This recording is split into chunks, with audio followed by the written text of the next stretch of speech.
Let's rock. Welcome back to Absolute Noncompliance. I'm so happy you're here. So, an interesting stat came across my table recently, and it is that men apply for a job even if they're only 60% qualified, whereas women, we basically apply for a job where we are close to 100% or even over 100% qualified. Why is that? I don't know. I mean, do you have the answer? I'm not sure. But you know what?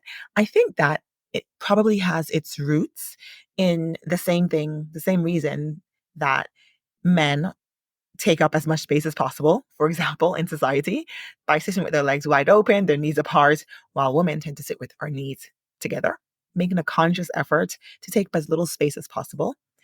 It's societal conditioning, which tells us that girls should be quiet and behave while telling us that boys will be boys, which translation means boys will do whatever they want, which turns into men doing whatever they want, which turns into men applying for jobs for which they are only 60% qualified. I mean, the gall that it takes to do something like that. Think about it. I remember a story a dear friend of mine told me. It was a few years ago.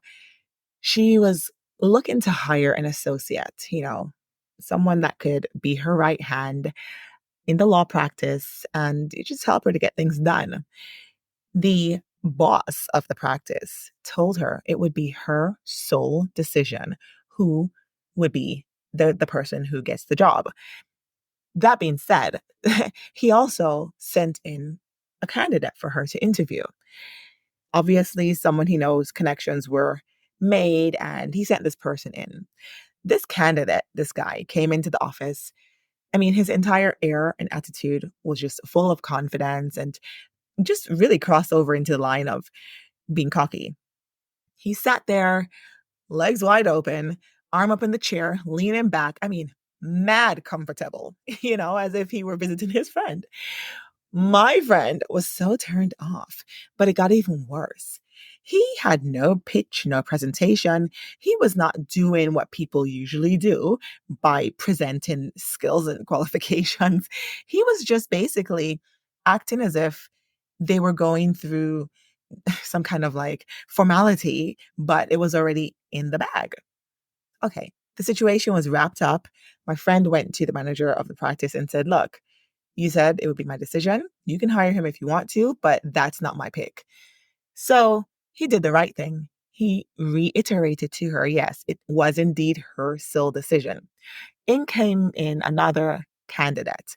It was a young woman, recent mother, who did what candidates usually do, which is presented her qualifications and experience with humble confidence and basically won over the interviewer, my friend. This, as I said, was years ago, and my friend still raves to this day with this associate that she hired because she came in and just handled business. There were no excuses given. She relied upon her output to prove her value to the practice. And I just love this story. Listen to me. I am here to raise a different type of girl, a different brand of woman from that which society has been pushing out.